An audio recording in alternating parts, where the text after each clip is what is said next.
Il y a un décalage qui se crée. Moi, je me mire, je suis beau. Hein? Vous mirez, vous êtes belle. Mais l'autre, il voit quelque chose de différent. Donc, vous pouvez avoir 5, 10 ans, 15, 100 ans. Mais si ce n'est pas structuré, pas compréhensible, pas vérifiable, pas validé, ce n'est pas évident.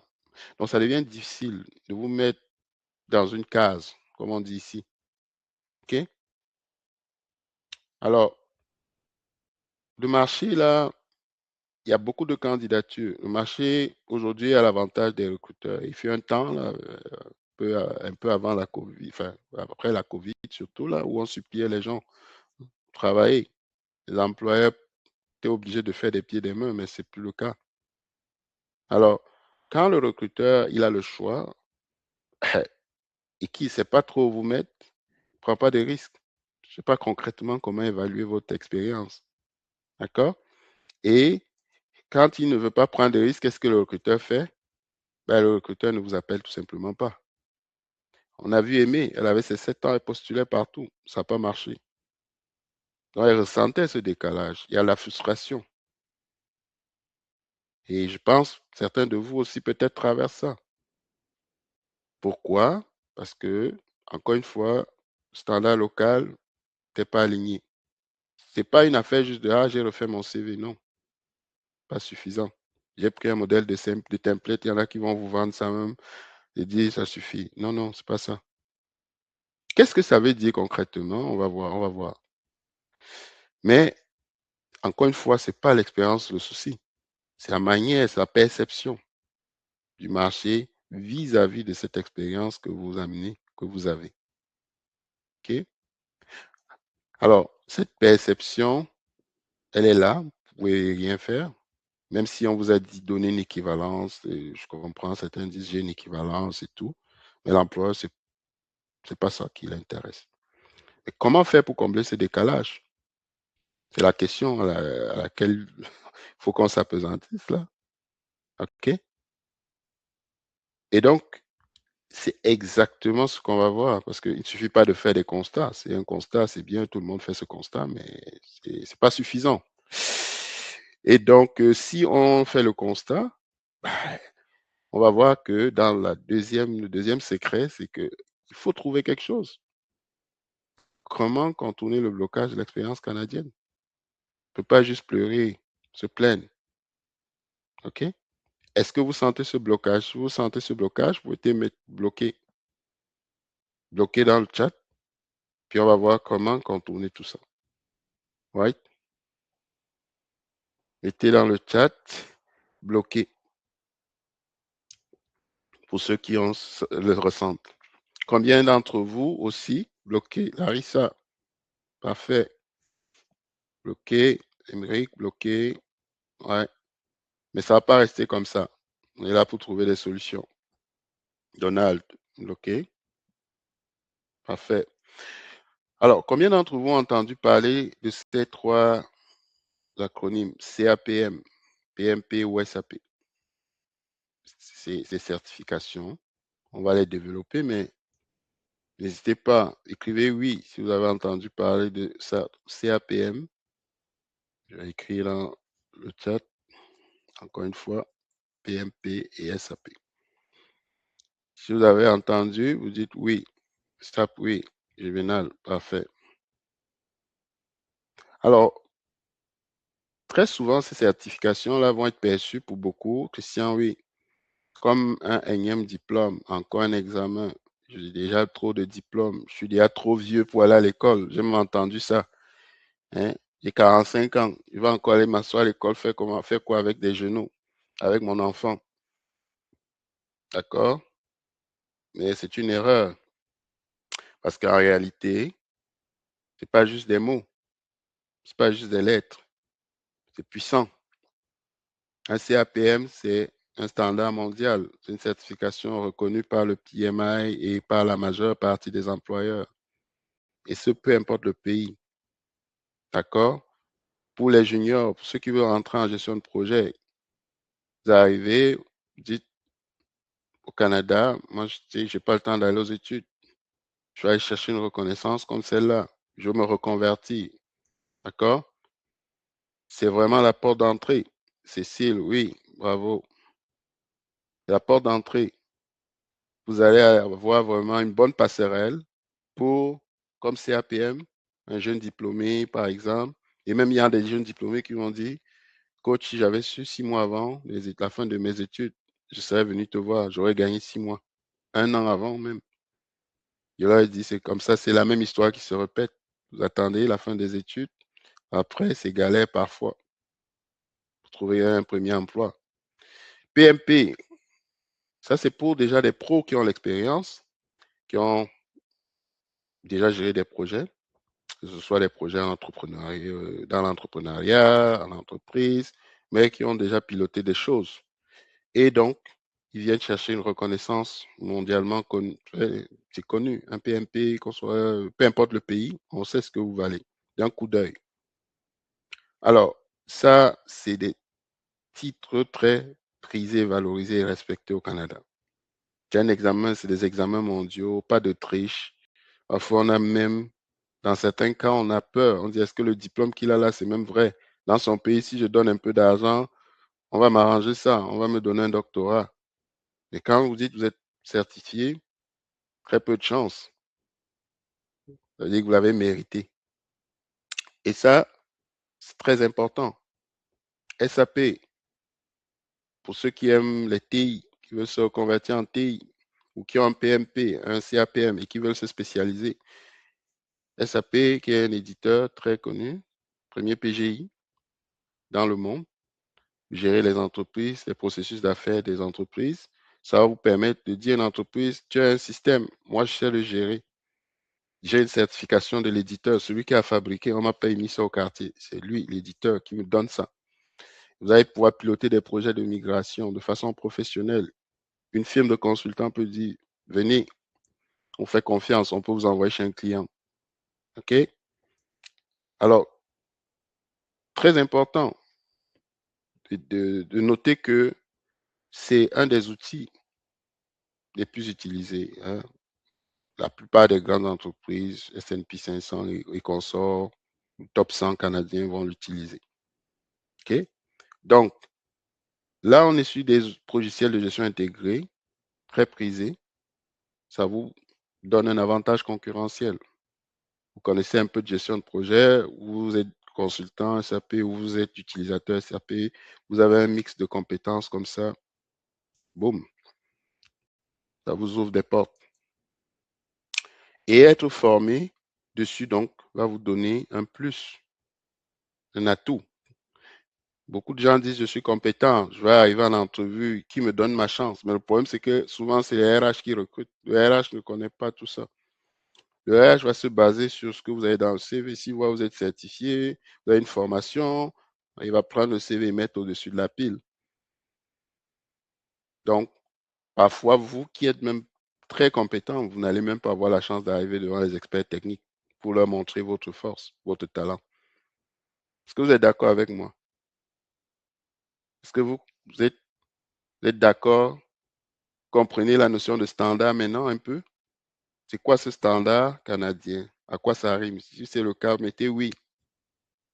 Je comprends dans le chat. D'accord? Mettez oui, je comprends ce standard canadien. OK? Et c'est pas, on ne demande pas de faire 1 an, 2 ans d'études, là, non. En moyenne, en 8 semaines, voire 6 mois maximum, vous pouvez être certifié. Même si vous travaillez à côté. 3 mois pour certains, ça dépend de votre engagement. J'ai quelqu'un en 2 semaines, il s'est certifié CAPM. En 3 semaines, en un mois, chacun a son parcours, chacun ses contraintes. Donc, pour un recruteur, Donald, oui, un peu. La notion de standard, ça va se clarifier, Larissa, pour rester avec nous. C'est une première étape. Cette personne comprend les standards. Donc, ça veut dire on parle le même langage et souvent les emplois le exigent dans l'offre d'emploi. Elle est prête à travailler dans ce cadre. Il y a des gens qui l'ont vérifié, me confirment que la personne a le niveau. En tout cas, le minimum attendu. Et ça commence à changer la perception de votre profil. Petit à petit, il commence à devenir intéressant. Pourquoi? Parce que le recruteur a sa checklist. Donc, il cherche des repères. Est-ce qu'elle a ça ou il a ça? Oui, on coche. Oui, ça, non, on rejette. Parfois, même, c'est les systèmes qui rejettent. Parfois, c'est les ATS des recruteurs. Ça n'arrive même pas au RH. Dès que vous cochez non là, le système rejette votre candidature automatiquement. OK? Il y a quelqu'un qui m'a appelé, il dit, ça fait 10 ans que je suis au Canada. Qu'est-ce qui se passe? Je postule, c'est chaud. Après 2 questions, j'ai compris son problème. C'est que parfois, il n'arrivait même pas à passer le filtre des recruteurs. Alors, ces certifications, c'est une plus-value. Ça montre que voilà, vous êtes vous cochez certaines cases, vous avez un minimum. Voilà. Vous avez des preuves concrètes. Vous pouvez démontrer votre expérience. D'accord? Sans ça, poubelle, prends pas de chance. OK? Ne veux pas prendre de chance. Et ce n'est pas seulement ce que vous savez faire qui compte. Ça aussi, c'est, comme je dis encore, moi, je sais faire. Si on me donne la machine, je vais la dépanner. Si on me donne le projet, je vais le gérer. Oui, vous avez raison. Donald dit oui. Mais c'est la manière dont vous allez faire confirmer, reconnaître cette expertise par le marché. C'est ça qui va être important. C'est pas ce que vous dites qui compte. OK? Alors, une certification comme celle-là, PMP, CAPM ou SAP, ça va être vraiment un puissant levier pour transformer votre carrière. Je vais pris l'exemple de Claudine, Aimé, c'est des atouts. C'est des atouts.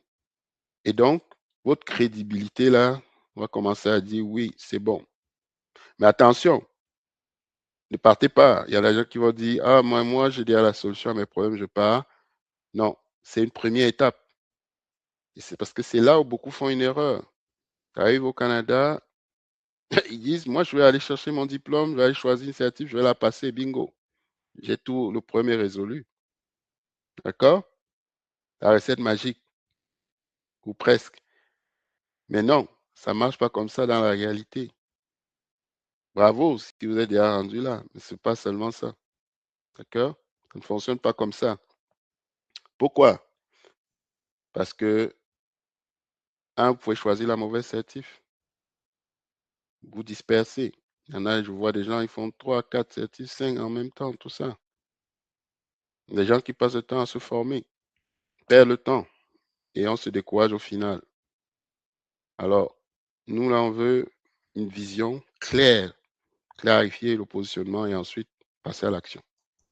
Donc, je vais juste revenir ici et demander, est-ce que vous êtes d'accord avec ce que je dis?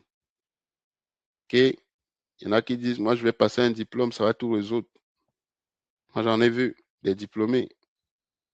Pour certains, ça ne change pas grand-chose. Pour d'autres, oui, mais ce n'est pas la panacée. Si vous êtes d'accord avec ça, mettez d'accord. OK? Ce n'est pas un titre de plus qui est la solution. D'accord? Oui, like ça, oui. Donc, super. Alors, n'hésitez pas, hein. Mettez des cœurs. Est-ce que vous me suivez? Si oui, mettez des flammes. Mettez oui. Il faut que ça bouge. On est en train de vous donner des pépites là.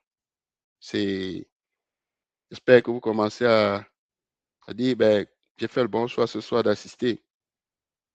Donc, la vraie question, c'est maintenant, c'est quoi? C'est qu'est-ce qu'on fait?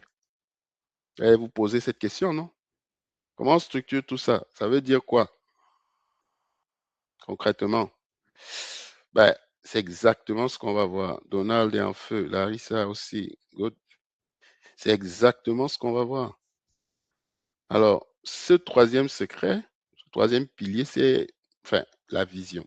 Troisième pilier, enfin, on a, on a fait notre effort, on a choisi la bonne certif, on l'a passé, mais c'est correct, mais une fois qu'on a tout ça, Paul, on part où avec? Sans vision, on part nulle part. D'accord? Et on ne parle pas d'être sur la Lune, là.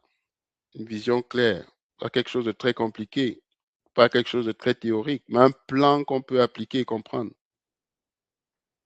Comme un plan qui émane de nos propres réflexions. Je veux me rendre où? Qu'est-ce que j'ai aujourd'hui et c'est quoi le gap ensuite à combler? Vous passez d'un profil bloqué, comme certains, à un profil crédible. J'ai identifié 4 étapes essentielles. La première, c'est votre positionnement. Quelles sont mes forces, mes faiblesses? Qu'est-ce que je veux plus faire? Et quelles sont mes préférences? Structurez votre expérience. OK? Que ça parle aux employeurs. Validez votre profil. Donc, bien travailler votre profil. OK? Stratégie de visibilité et utiliser les techniques de recherche d'emploi. On va parler de tout ça. Très important. Encore une fois, on est là pour vous donner une méthode. On n'est pas là juste pour dire prenez un autre septième, un énième certif ou un énième diplôme. Non. On va clarifier ensemble votre positionnement en premier. D'accord? Beaucoup de professionnels vont dire, moi je suis expérimenté, je suis motivé, je peux faire plusieurs choses. Je postule partout, un peu mécanicien, un peu électricien, un peu gestionnaire de projet, un peu... là, je tire sur tout ce qui bouge, ça ne marche pas. OK? Peut-être que vous reconnaissez là-dedans. Donc, il faut être clair. C'est quoi le poste que tu vises, que vous visez? Dans quel domaine? Est-ce que j'ai les compétences dans ce domaine? Est-ce que c'est démontrable? Si je me reconvertis en gestion de projet, par exemple, j'en ai qui sont arrivés. Moi, je ne veux plus faire des études, je change de domaine. Je n'ai pas le goût de faire un bac, une maîtrise. Je veux faire de la gestion de projet. Parfait. Est-ce que tu as des compétences clés? Démontrables, on les a vues. Ça peut être une certif, ça peut être un projet avec nous ou avec d'autres personnes, peu importe. Mais il faut les démontrer, ces compétences. Ça peut être un ensemble de tout ça. Mais il faut savoir, c'est quoi le poste que je veux viser, premièrement. Sinon, le profil est flou. Postulez toute la journée, on ne vous appelle jamais. Un profil flou ne va pas attirer. Si vous avez un vendeur qui vend tout, est-ce que vous avez fait confiance à cette personne? Vous avez une personne qui dit qu'elle peut tout faire. Un temps, il est électricien, il vient à la maison, il est plombier, menuisier. Ça ne marche pas. OK?